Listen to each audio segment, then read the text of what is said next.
The traditional theistic conception of God is typically understood as involving three central attributes: omnipotence, meaning all-powerful; omniscience, meaning all-knowing; and omnibenevolence, meaning all-good. For centuries, these three attributes have been the subject of significant philosophical debate. Many argue that they are inherently incompatible with one another, or even that they are individually self-contradictory when taken on their own. Of these attributes, omnipotence has proven to be perhaps the most contentious. The very notion that a being could be all-powerful or infinitely powerful is not only difficult to fully comprehend, but it also seems to invite serious logical challenges, potentially leading to self-contradiction. Nevertheless, despite the many purported inconsistencies that arise in discussions of an omnipotent God, it can be argued from a theistic perspective that these challenges can be addressed and that God's omnipotence can ultimately be understood in a coherent and meaningful way. To begin addressing the paradoxes associated with divine omnipotence, it is important to first establish a clear understanding of what omnipotence actually entails. Much of the debate surrounding God's omnipotence hinges on differing interpretations of the concept, particularly when some arguments claim that omnipotence is necessarily incoherent. Broadly speaking, there are two primary perspectives on what it means for God to be all-powerful. The first, often referred to as weak omnipotence, holds that God possesses the power to do anything that is logically possible. In other words, God can perform any action that does not involve a logical contradiction or an inherent absurdity. For instance, under this interpretation, God could not create a married bachelor because the concept of a married bachelor is definitionally impossible. Such a being cannot even be coherently conceived of, let alone brought into existence. The second interpretation, sometimes called strong omnipotence, asserts that God can do absolutely anything, including actions that defy logical coherence. According to this view, God could create a married bachelor, draw a circular square, or make contradictions true if he so wills it. This distinction between weak and strong omnipotence forms the foundation for much of the philosophical debate over whether the concept of an all-powerful being is logically consistent. With this in mind, we can now consider some of the classic arguments that attempt to demonstrate why the concept of an omnipotent being may be logically impossible. Perhaps the most famous of these is the so-called paradox of omnipotence, often posed as a simple but challenging question. Could God create a stone so heavy that he cannot lift it? If God can create such a stone, then there's something he cannot do: lift it. If God cannot create such a stone, then there's something he cannot do: create it. In either scenario, God is presented as lacking some form of power, which seems to undermine the very notion of omnipotence. While this quandary effectively illustrates the difficulty in defining omnipotence, framing the argument in terms of a physical constraint, such as God's ability to lift a stone, may not be the most accurate or persuasive way to pose the dilemma, especially when considering God as a non-physical being. Nevertheless, a similar problem arises in purely conceptual terms. For example, one might ask, is it possible for God to create a being more powerful than himself? Once again, both possible answers appear to lead to the conclusion that God is not truly omnipotent, either because there is something he cannot do, or because there now exists something greater than God. These kinds of paradoxes challenge the coherence of omnipotence by forcing a choice between two seemingly unacceptable outcomes. In order to address this perceived paradox, we can return to the two definitions of omnipotence discussed earlier. If we adopt the first view, what is often called weak omnipotence, wherein God has the power to do anything that is logically possible, then the paradox becomes relatively simple to resolve. Under this conception, God is defined as all-powerful in the sense that he can do anything that does not involve a logical contradiction. A stone that God cannot lift, by definition, becomes a logically impossible object, akin to the idea of a married bachelor or a circular square. The very question presupposes the existence of something that is incoherent and therefore not a genuine thing that can be created or acted upon. In this light, the question itself is fallacious because it relies on the assumption that such an object could exist in the first place. The same reasoning applies to the alternative formulation of the paradox, which asks whether God can create a being more powerful than himself. This too becomes a conceptual impossibility rather than a legitimate challenge to God's omnipotence. An illustrative analogy can be found in the science of sound. In Earth's atmosphere at sea level, the loudest possible sound is measured at approximately 194 decibels. At this intensity, the space between each compression wave becomes a vacuum, making it physically impossible to increase the amplitude of the sound wave any further.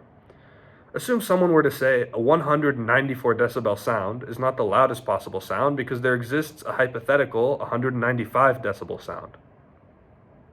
This statement would be logically valid, at least at a semantic level, but if one understands the science of sound and acoustics, it is immediately clear that the notion of a 195 decibel sound is completely preposterous.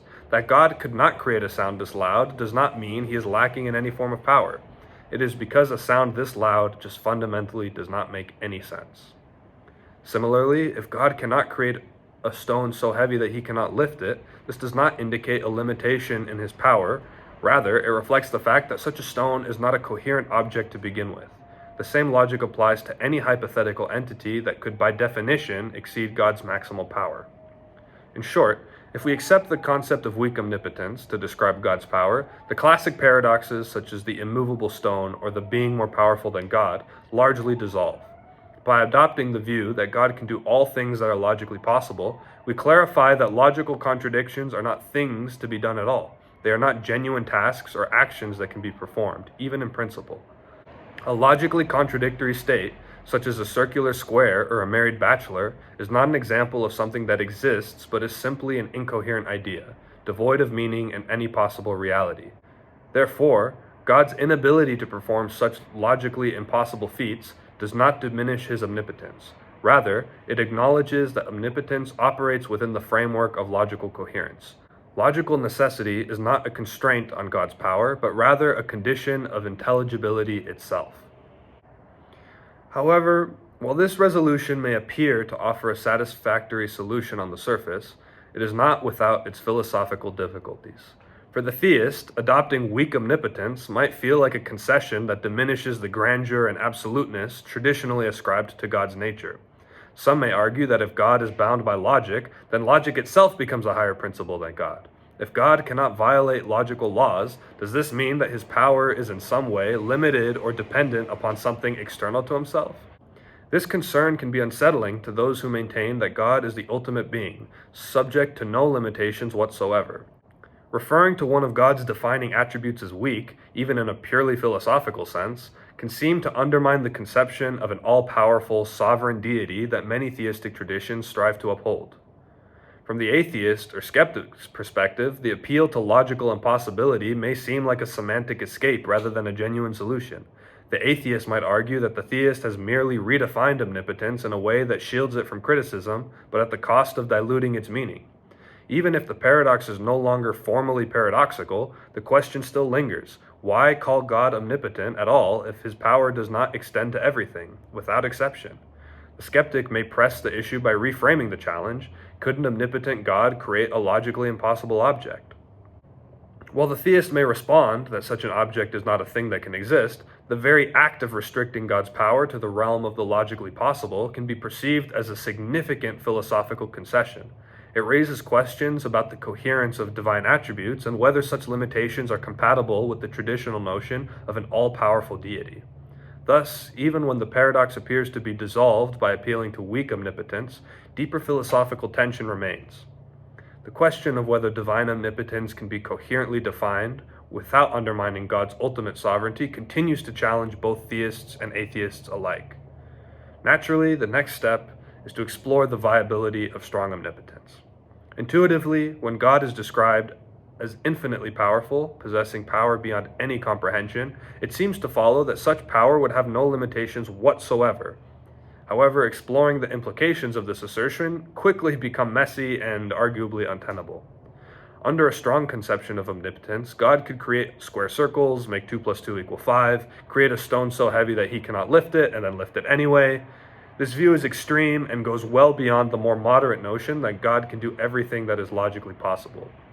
Yet, it appears to be closer to what many theists intend when they speak of God's omnipotence, as it preserves the idea of his truly ultimate sovereignty. Some argue that placing logic above God imposes an external limitation on his power. If God is subject to logic, then one might claim that logic itself is greater than God. But if God is truly supreme, they argue, he should not be constrained by anything, including the laws of logic. Logic could be just another contingent feature of creation, something that God himself authored. So what seems nonsensical to us may not be nonsensical to God. The difficulty with this position, however, is that if God's nature and actions are not bound by logical coherence, then any meaningful discussion or understanding of God becomes impossible. If God can both exist and not exist, or make contradictions true, human reason is left with no stable framework through which to engage with the concept of God at all. In the end, perhaps the greatest challenge in grappling with divine omnipotence lies not in resolving paradoxes through logic, but in recognizing the limits of human understanding when applied to a being that, by definition, surpasses it. Within the framework of weak omnipotence, we are able to address the classic paradoxes and alleged contradictions with clear reasoning and logical consistency. Yet this very framework imposes boundaries that to some seem to diminish the absolute and limitless nature traditionally ascribed to God. On the other hand, embracing strong omnipotence, where God's power extends even to violating the laws of logic, leads to the breakdown of rational discourse itself. If logical coherence no longer applies, then meaningful discussion about God's nature becomes impossible, lost in a chaos of contradictions and absurdities. This tension points to a deeper truth found in many theological traditions, that God is not only omnipotent, omniscient, and omnibenevolent, but also unknowable. Human beings rely on logic and reason, tools that, according to some beliefs, are themselves gifts from God, to approach and understand divine mysteries. These tools can help us put philosophical challenges like the paradox of omnipotence to rest, yet they are not sufficient to fully comprehend the essence of God, who somehow transcends logic while also being the source of the order and rationality that logic provides.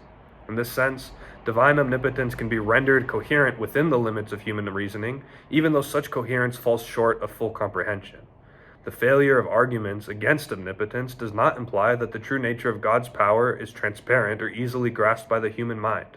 Rather, it serves as a reminder of the vexing gap between logical coherence and genuine understanding.